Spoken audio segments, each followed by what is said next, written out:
Breaking చూస్తున్నాము. MLA ఆదిమూలంపై rape కేసులో మరో సంచలనం ప్రస్తుతం చూస్తున్నాము. తనపై ఆదిమూలం అత్యాచారం చేశాడన్న ఆరోపణలను ఆ మహిళ వెనక్కి తీసుకుంది. తనపై అత్యాచారం జరగలేదని, తాను మీడియా ముందు చేసిన ఆరోపణలన్నీ అబద్ధాలేనని ఏపీ హైకోర్టు ముందు ఒప్పుకుంది. దీంతో ఆదిమూలంపై నమోదైన రేప్ కేసు ఏపీ హైకోర్టు కొట్టివేసింది.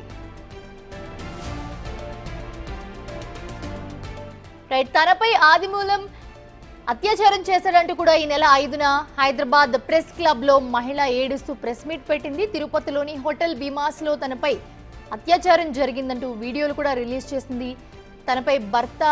తన భర్త అనుమతితోనే తనపై అత్యాచారం దృశ్యాలు రికార్డు చేశారని కూడా చెప్పింది. ఆమె ఆరోపణలు నిజమేనని జనమంతా కూడా నమ్మారు. వారితో పాటు మీడియాను కూడా ఆమె బకరాలను చేసింది. అంతేకాదు మహిళ ఆరోపణలతో టీడీపీ అధిష్టానం ఆదిమూలంను పార్టీ నుంచి సస్పెండ్ కూడా చేసింది. అత్యాచారం చేయకపోతే ఆదిమూలంపై మహిళ ఎందుకు ఆరోపణలు చేసినట్టు?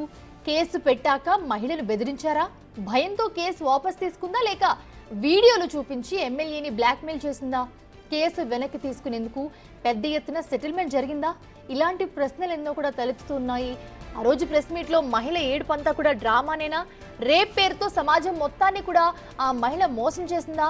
తన ఉమెన్ కార్డుతో సమాజంతో ఆటలాడుకుందా అని ఆగ్రహం కూడా వ్యక్తమవుతున్న పరిస్థితి.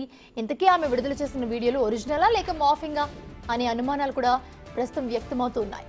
అయితే అత్యాచారం ఆరోపణలు చేసి ఎవరి ఇమేజ్నైనా డ్యామేజ్ చేయొచ్చా అంటే సమాధానం చెప్పలేని పరిస్థితి.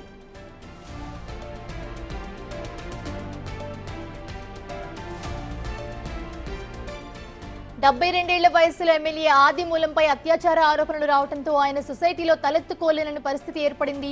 ఎమ్మెల్యే పరువు ప్రతిష్టల పరిస్థితి ఏంటి అనే చర్చ కూడా జరుగుతోంది. ఇకపై ఎవరైనా రేప్ కేసు పెడితే సమాజం నమ్ముతుందా? ఆ మహిళ తప్పుడు ఆరోపణల నేపథ్యంలో దేశంలో నమోదయ్యే రేప్ కేసుల్లో ఎన్ని నిజమైనవి? జానీ మాస్టర్ పై కూడా నమోదైన రేప్ కేసులను కూడా నిజాలెంత? భవిష్యత్తులో ఆ యువతి పెట్టిన కేసు వెనక్కి తీసుకుంటే పరిస్థితి ఏంటనే చర్చ కూడా ప్రస్తుతం జరుగుతోంది.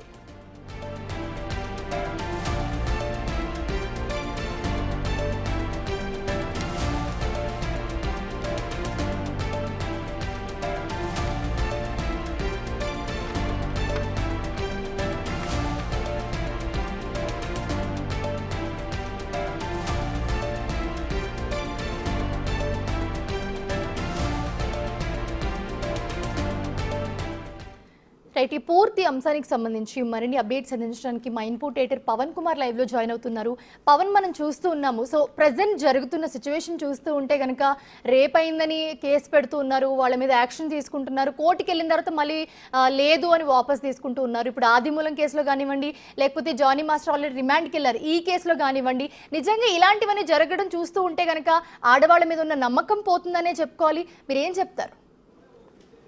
ఎస్ మనుష, ఈ రెండు కేసులు కూడా రెండు తెలుగు రాష్ట్రాల్లో సంచలనం రేపుతున్నాయి. అటు ఆదిమూలం ఎమ్మెల్యేగా ఉన్నారు, ఆయనను ఆ పార్టీ నుంచి కూడా సస్పెండ్ చేశారు. ఇక్కడ సినిమాల్లో అటు కేరళలో ఏదైతే జస్టిస్ హేమ రిపోర్ట్ బయటకు వచ్చింది, అదే సమయంలో ఇక్కడ జానీ మాస్టర్ ఉదంతం బయటకు రావడంతో తీవ్రమైన చర్చ అటు దేశవ్యాప్తంగా ఉన్న సినీ ఇండస్ట్రీ మొత్తం కూడా చర్చించుకునే దిశగా ఈ అంశం నిలిచింది.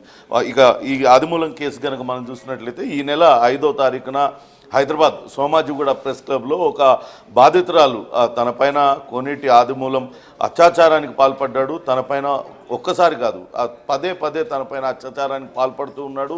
భరించలేని పరిస్థితుల్లో జరిగిన విషయాన్ని ఇంట్లో చెప్పాను, తన భర్త సహాయంతో ఈ వీడియోలను రికార్డ్ చేశాను, ఆ వీడియోలను బయటపెట్టింది. కోనేటి ఆదిమూలం తనను ఏ రకంగా చిత్రహింసలకు గురి చేస్తుంది, తనను ఏ రకంగా ఇబ్బందులకు గురి చేస్తుంది, పూర్తిగా ఆమె పోసగుచ్చినట్లుగా మీడియాకంతటికి కూడా వివరించింది. కొన్ని అటు వీడియోలు కూడా రిలీజ్ చేసింది. దానిని ఎక్స్క్లూజివ్గా అటు మీడియాలో విస్తృతంగా అటు వాటిని వార్తగా చేశారు. ఎమ్మెల్యే స్థాయిలో ఉన్న ఒక వ్యక్తి, అందరికీ ఆదర్శంగా ఉండాల్సిన ఒక వ్యక్తి తన వద్దకు వచ్చే ఒక మహిళా కార్యకర్త పైన ఇటువంటి అత్యాచారానికి పాల్పడ్డాడు అంటూ అటు మహిళా సంఘాలు కూడా పెద్ద ఎత్తున బాధితురాలకి మద్దతుగా నిలిచాయి. అటు తెలుగుదేశం పార్టీ కూడా బాధితురాలు చేసిన ఫిర్యాదుతో వెంటనే అప్రమత్తమైంది. ఆదిమూలాన్ని పార్టీ నుంచి సస్పెండ్ చేసింది.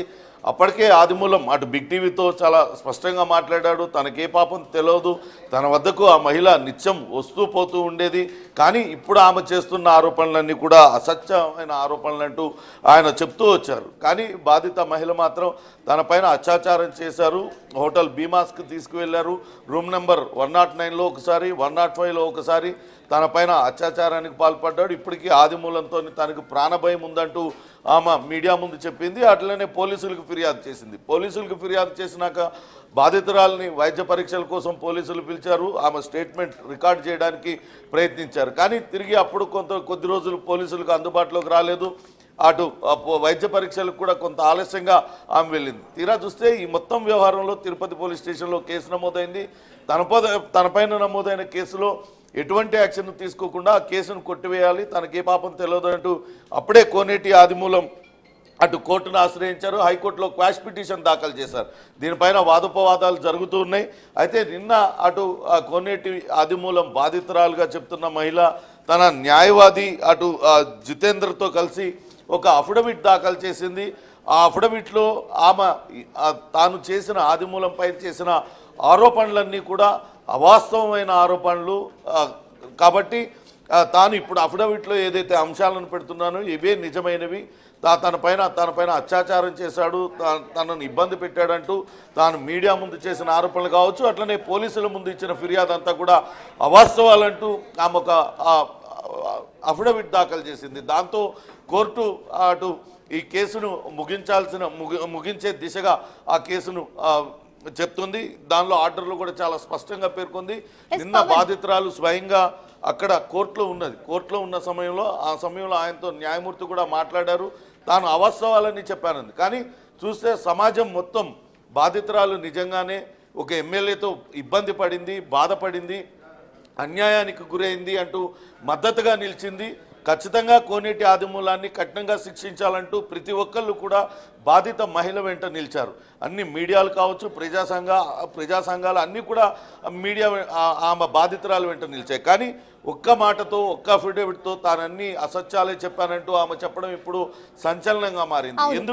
పవన్ ఇప్పుడు మీరు చెప్పినట్టే కనుక తీసుకుంటే ఆమె ముందు ఏదైతే కేసు పెట్టిందో ఆదిమూలం సస్పెండ్ చేశారు, ఆయన్ని అందరూ కూడా ట్రోల్ చేశారు, చాలా పెద్ద ఎత్తున దుమారం అయితే రేగింది. సో ప్రెసెంట్ వచ్చేసి ఆమె సడన్ గా ఇలాంటిదేం జరగలేదు అని చెప్పడంతో ఒక సింపతి కార్డ్ ప్లే చేసి మళ్ళీ ఇలాంటిదేం జరగలేదు అని చెప్పడం జరిగింది. సో అంటే ఎలా చూడొచ్చు అంటారు? ఒకటి ఎందుకు కేసు పెట్టాల్సి వచ్చింది? ఒకవేళ నిజంగా జరిగింది నిజమే అయితే గనక కేసు ఇప్పుడు ఎందుకు వాపస్ తీసుకుంది? లేదు ఇలాంటిది ఏం జరగలేదు అని ఎందుకు చెప్పింది? ఒకవేళ నిజంగా బెదిరింపులు ఏమైనా వచ్చాయి ఈ మ్యాటర్ అంతా జరిగిన గ్యాప్ లో ఆమెను బెదిరించుంటారా, లేకపోతే ఆమె ఏమైనా ఇంకేమైనా ఎక్స్పెక్ట్ చేసి నిజంగానే బ్లాక్మెయిల్ చేయడమో లేకపోతే ఇంకొక ఆలోచన ఏమైనా ఉండి కేసు పెట్టింది? అసలు దీన్ని ఎలా చూడొచ్చు అంటారు? ఎందుకంటే ఇక్కడ ఒక విషయం, ఇలాంటి వాళ్ళు చేసి ఒక్క పని వల్ల నిజంగా ఏదైనా ఇలాంటి ఇష్యూస్ తో బాధపడి ఎవరైనా ముందుకొచ్చి చెప్పాలన్నా కూడా వాళ్ళ మీద కూడా అనుమానం వ్యక్తం చేసే పరిస్థితి ఇప్పుడు వస్తుంది ఇలాంటి వాళ్ళ వల్ల.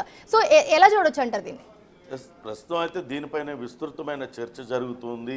బాధితురాలు ఆ రోజు వచ్చి తానుకు తీవ్ర అన్యాయం జరిగింది, తాను అత్యాచారానికి గురయ్యాను, ఇంట్లో భర్త వల్ల కూడా ఆదిమూలం చేస్తున్న పనుల వల్ల తన భర్తకు తెలిసిపోయి అక్కడ భర్తకు దూరం అవుతున్న పరిస్థితి, చివరికి భర్తే చెప్పడంతోనే తాను వెళ్ళి అక్కడ వీడియోలు రికార్డ్ చేశానంటూ చెప్తూ వచ్చింది.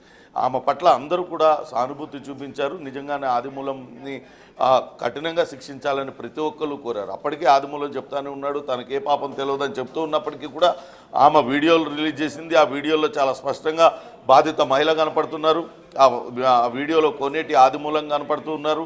అది ఒత్తిడి చేసి ఆమెను లైంగికంగా అనుభవించారా లేకుంటే పరస్పర అంగీకారంతో జరిగిందా, ఇదంతా కూడా తర్వాత చర్చ పక్కన పెడితే నిజంగానే బాధితురాల పైన ఆయన ఎమ్మెల్యేగా ఉన్నాడు, ఈమె కార్యకర్తగా ఉంది, ఒక పార్టీ కార్యకర్తగా ఉంది, తన అధికారాన్ని వినియోగించి లేకుంటే అధికారంతో ఆమెను లోబర్చుకున్నారనే జాలి ఆమె పైన కలిగాయి. ఆమె పట్ల అందరూ కూడా ఉన్నారు. కానీ ఇప్పుడు అకస్మాత్తుగా ఆమె ఈ కేసులో తాను అన్ని అసత్యాలే చెప్పానంటూ అఫిడవిట్ దాఖలు చేయడంతో పెద్ద ఎత్తున చర్చకు దారితీసింది.